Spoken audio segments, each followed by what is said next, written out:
Hello अनि नमस्ते सम्पूर्ण साथीहरुमा आज फेरि पनि उपस्थित भइसकेको छु तपाईहरुमा आज अर्को भिडियो लिएर।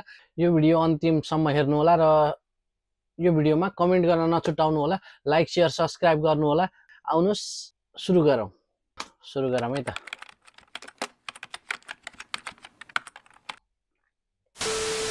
अहिले तपाईँ ताप्लेजुङबाट मन्त्री बन्न काठमाडौँ आउनुभयो, प्रधानमन्त्री काठमाडौँ मन्त्री बन्न आउनु आएको होइन क्या, मन्त्री बन्न आएको होइन बोलाएको। परिस्थिति पनि सिर्जना प्रधानमन्त्रीको भनाइलाई प्रस्तावलाई तपाईले हार्न सक्नु भएन। प्रधानमन्त्रीको कुरा मात्र हेरेको होइन, प्रधानमन्त्रीको मुख हेरेको होइन। पैसा पाएन भनेर हामीलाई चिन्ता छैन क्या, दुःख छ। हातमा अहिले विज्ञान प्रविधि मन्त्रालय आइपुगेको छ। अब तपाईलाई काम गर्न कुनै समस्या छैन। तपाईले चाहनुभयो भने चमत्कार गर्न सक्ने व्यक्ति हो तपाईँ। कसरी ल बताउनु त, चमत्कार गर्न कसरी ल बताइदिनुस् त। मलाई भन्न क्वेसन गर्न पाए त गरिहाल्छन्। ल अब बताइदेऊ कसरी गर्न। बुढल क्या इपिको यार।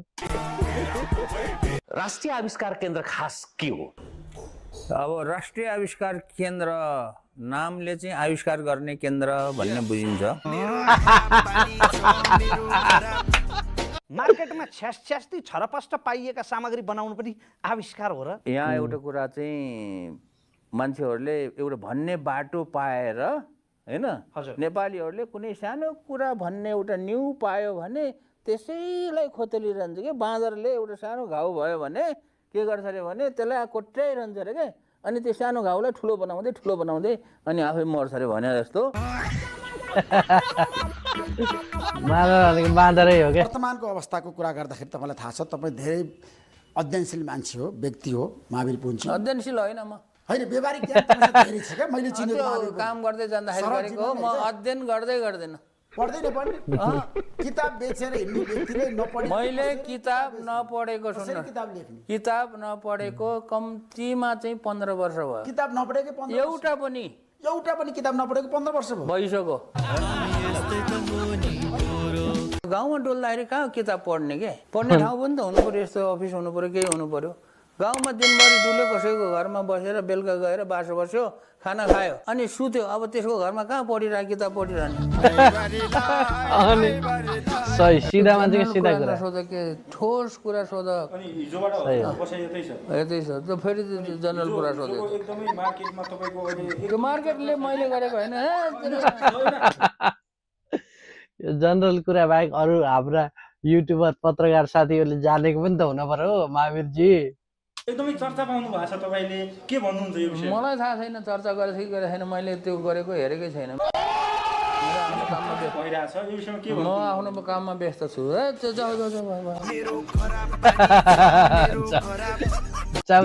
कस्तो फिल भइरहेछ तपाईलाई? फिलै हुँदैन। ल के क्वेसन गरे भाइ, 2 दिनमा कस्तो फिल भइरह अरे। थोडी भर्खर बे गरेको हो र फिल हुनलाई अचम्मै छ यार। जे भयो पनि फिल हुँदैन, राजै बनाइदियो भने फिल हुँदैन है। राष्ट्रपति बनाइदिए पनि, प्रधानमन्त्री बनाइदिए पनि, एउटा के अरे साधारण चाहिँ लेबर बनाइदियो भने मलाई केही फिल। यहाँ मन्त्री भइसकेपछि भेट्न चाहिँ कस्तो कस्तो मान्छे आउँदैछ? सबै राम्रो। मान्छे भेट्ने काम त मेरो अहिलेदेखि होइन, जहाँ बाहिर बस्यो भने भेट्न आउँछ। राष्ट्रिय आविष्कार केन्द्रमा बिहानदेखिको मान्छे भेट्न आउँछ। वीरगञ्ज कृषि औजार कारखाना गयो भने त्यहाँ बस्यो भने त्यहाँ पनि मान्छे भेट्न आउँछ। ल गौरा नजिकको रापती नदीमा भएका माछा गोहीहरूलाई किताब बेच्दै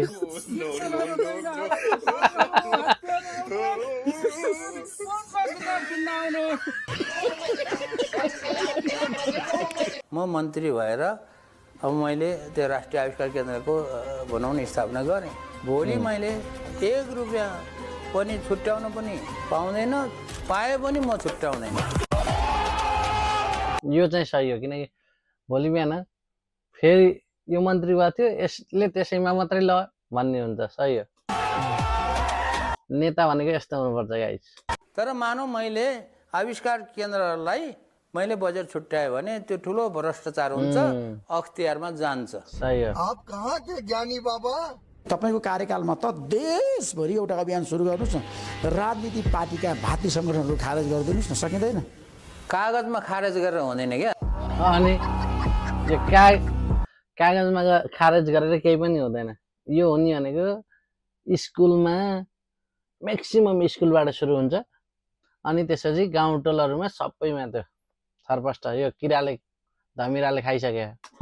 होइन, यहाँ साधन त सुत्नेहरू भनेको त कतिपयको आफ्नो डेरा हुन्छ होइन, त्यो डेरा हुनेहरू आफ्नो डेरातिर जान्छन् र यहाँ डेरा नै नभएको भुक्काहरू भनेको चाहिँ छन्। यहाँ करिब 30-35 जना भुक्काहरू छन्।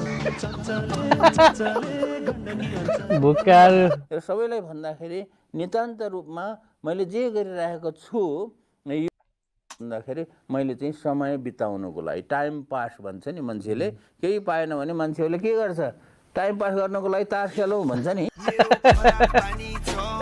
सही हो। एक दिन बिहानमा टहलिन निस्किनु भएको रहेछ महिलाहरूले, सरलाई देखेर कानेखुसी गरेर महावीर पुन होइन भनेर कानेखुसी गर्नुभएछ। त्यसपछि भन्नु पनि भएको रहेछ तपाईँ महावीर पुन जस्तै देखिनुहुन्छ भनेर। सरले भन्नुभएछ मै हो महावीर पुन भनेको भनेर। अनि उनीहरूले बताएनछन्, अब अनुहार मात्रै महावीर पुनको जस्तो भएर भएन, दिमाग पनि महावीर पुनको जस्तो चाहियो भनेर ती महिलाले महावीर पुनलाई नै भनेछन्। संसदमा हिजो पनि 1-2 जनाले बोल्नु भयो रे, आज पनि बोल्नुहुन्छ रे रौ दाइ भनेर मलाई यहाँ भन्ने कानमा भन्ने मान्छेहरू आइसक्यो। मैले भने बोलेर केही पनि हुँदैन, बोलेर मात्रै हुने भएदेखि अहिलेसम्म सबै कुरा भइसक्यो। एउटा लिने हो होइन होइन भयो एउटा लिने। मैले किताब त अस्ति किनिसकेँ। टी-शर्ट होइन, मैले किताब अस्ति लिइसकेँ। मैले आज के भन्छु भने यो पुरस्कार पदक सम्मानहरू दिनु पर्यो भने कसैले अलि यङ मान्छेलाई दिनुहोस्, जसलाई चाहिँ हौसला आओस्। हामी जस्तो मान्छेहरूलाई दिएर केही हौसला आएर पनि केही गर्न सकिन्छ। होइन, काठमाडौँ आउनुभयो, मन्त्री पनि बन्नुभयो, तपाईँले म शिक्षा मन्त्री चाहिँ बन्दिनँ भनेर भन्नुभएको थियो नि महावीर पुनजी। मन्त्री बन्दैन भनेको शिक्षा मन्त्री मात्र होइन क्या, विज्ञान मन्त्री बन्न तपाईँ तयार हुनुभयो, तर शिक्षा मन्त्री चाहिँ म बन्दिनँ भन्नु होइन। विज्ञान मन्त्री मात्रै होइन, म कुनै पनि मन्त्री बन्दिनँ। यो मन्त्री बन्ने खाले मान्छे होइन म। गाउँतिर किताब बेचेर हिँडेको मान्छे तपाईँले रच्नु भयो नि त, किनभने एकजना सरल व्यक्ति, असल व्यक्ति, एउटा वैज्ञानिक आज देशको शिक्षा मन्त्री बन्नुभएको छ। मैले रचे होइन नि, इतिहास चाहिँ एउटा के हो भने परिस्थितिले रच्यो, त्यसको म एउटा पात्र भएँ क्या। सही हो। जस्तो कुनै उद्योगपतिले अथवा विनोद चौधरी जस्तोहरूले, रुद्र पाण्डे भाइ जस्तोले नै पनि कुनै नयाँ काम गर्नु पर्यो भने उनीहरूले ब्याङ्कबाट लोन पनि प्रशस्त पाउँछ, उनीहरूको सम्पत्ति पनि छ, उनीहरूले त्यो बौला हुनु पर्दैन कि, सिर्फ राम्रोसँग योजना बनाउनु पर्छ। राम्रोसँग योजना बनाएर काम सुरु गरेर पुग्यो उनीहरूलाई। तर म जस्तो मान्छे जसको चाहिँ आफ्नै बस्ने खाने ठेगान छैन, जसको चाहिँ केही छैन, त्यो मान्छे बौला नभएर अनि के गर्ने? त्यस कारणले कानुन नबदलिसम्म नेपालमा केही हुन्न। ल आन्दोलन सुरु केटा भनेर चाहिँ मैले आफैलाई भनेको, मैले कोहीसँग अरू केटालाई भनेको होइन। आन्दोलन सुरु केटा आफैलाई। सही हो। प्रचण्डले आन्दोलन त्यो आफ्नो नाम चाहिँ आफ्नो जस लिनको लागि आन्दोलन गर्न पठाएको रहेछ महावीर पुनलाई। महावीर पुन चाहिँ खुरुक्क गएको रहेछ भनिरहेछ। म कसैले भनेर खुरुक्क मान्ने मान्छे हो? अहिलेसम्म कोही कसैले भनेको मानेको देखाएको छ कसैले अहिलेसम्म? अब आउने उसमा चाहिँ चुनावमा चाहिँ नयाँ मान्छे चाहिँ आउनु, नयाँ आउनु पर्यो, काम गर्ने मान्छे आउनु पर्यो, काम गर्नु मान्छे। तपाईँ पनि आउनु पर्यो भन्छु म त कहाँ यो हो त। अनि यो आउनु पर्यो लड्ने कि नलड्ने? म नलड्ने 70 वर्ष। होइन, पोलिटिकल पार्टी खोलेर जाने कि नजाने? तपाईँलाई युवाहरूले बोलायो, नजाने कुरा नजाने, चुनावमा जाँदै नजाने, नजाने, दल खोल्दै नखोल्ने, नजाने, कुनै पनि दलमा तपाईँ नलाग्ने। ए भगवान। leaves you feeling up to 5 degrees Celsius cooler. Tall Cool. If you live in the UAE, until the end of this month, you can join a free course on learning. नेपालको विश्वविद्यालयलाई सुधार्नु पर्दैन हैन सुधार्नु पर्छ त्यही त भनिरहेको छु त मैले सुधार भएन नि त जस्तो त्रिभुवन विश्वविद्यालयमा तपाईँलाई थाहा छ वन जङ्गल जस्तो छ झाडी नै झाडी छ हैन त्यो झाडी सुधार्नु परेन त्यहाँ तपाईँले त भन्नुभएको छ नि त बगैँचा बनाउने भन्नुभएको छ नि त हैन त्यो बगैँचा त्यो बनाएर त्यो त्रिभुवन विश्वविद्यालय सुध्रेन त होइन हेर्दा राम्रो देखिने मात्रै हो अनि निजी विद्यालय भित्र धमिलो लागेको बाहिरबाट थोरै सफा गरेर हुन्छ त्यो त राम्रो देखिने मात्रै हो नि विद्यालयहरूको पनि गुनासो छ नि हाम्रो देशमा निजी सेक्टरमा ठुलो लगानी छ त शिक्षामा हैन छ नि उनीहरूलाई तपाईँ कसरी सहयोग र समर्थन गर्नुहुन्छ हैन निजी विद्यालयहरू भनेको आवश्यक छ कि छैन हाम्रो देशमा यस्तो अब निजी विद्यालयहरू भनेको कम्पनी हो के त्यो त कम्पनी हो नि त कम्पनीको जिम्मा पनि कम्पनीलाई सुधार दिने कम्पनीलाई बिगार दिने भन्ने कुरा पनि सरकारले जिम्मा लिएर हुन्छ र अनि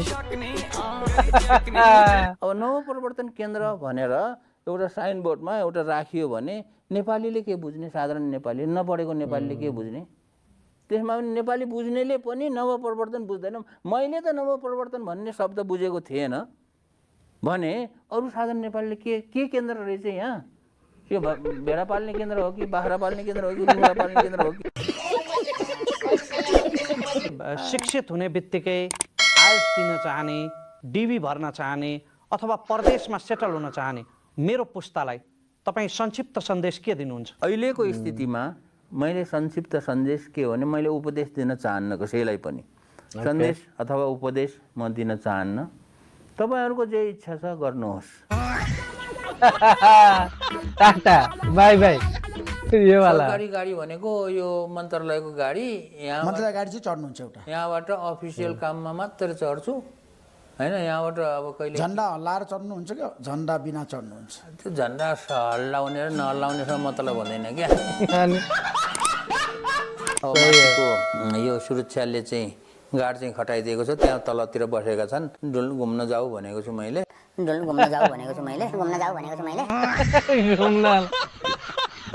पनि काममा लागेपछि त्यो लागेको 24 घण्टा लाग्ने मान्छे हो अहिलेको लागि होइन क्या है म राष्ट्रिय आविष्कार केन्द्रमा सधैँ 24 घण्टा त्यही हो वीरगञ्ज गयो भने 24 घण्टा त्यही हो त्यही भित्रै जहाँ काम हुन्छ त्यही बस्ने हो अब तपाईँहरू जस्तो ठुलो बङ्गला खोजेर होइन गाडीमा म पनि 18-20 घण्टा काम गर्छु तपाईँ जस्तै हो तर त घरमा त बस्नुहुन्छ नि परिवारबारे तपाईँको भनाइ के छ के भन्नुहुन्छ श्रीमतीको बारेमा छोरीहरु परिवारको बारेमा त्यो सबैले चाहिँ सोध्ने कुरा हो अनि सबैले सोध्ने मात्र होइन कि मेरो परिवारको चिन्ता उनीहरूलाई लाग्छ क्या जाम म मन्त्री भएँ जाम भनेर मेरो स्वास्नीलाई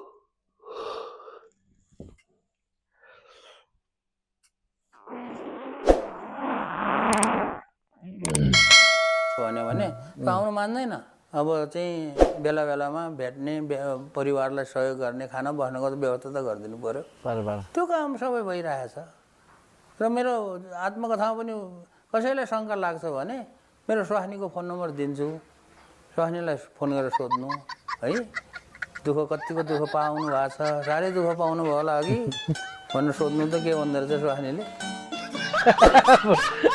विश्वास लाग्दैन भने अथवा साह्रै झुत्रो झाम्टो लाएर बसेको छ कि हेर्न मन लाग्यो भने गएर हेर्नु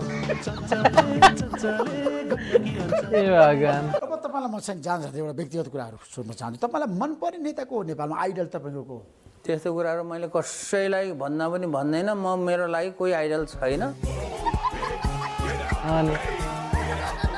महावीरपुर मन्त्रालयमै सुत्नुहुन्छ बस्नुहुन्छ भन्दाखेरि धेरै किसिमका टीका टिप्पणी पनि भयो मान्छेलाई चाहिँ ठुलो अचम्म भयो नि त त्यसो भन्दाखेरि अनि उहाँले घर भाडामा लिएर बसेको भए पनि हुन्थ्यो सरकारले दिइहाल्थे पैसा घरमा बस्ने मान्छे नै होइन कि म त वनमा बस्ने मान्छे हो यता त हो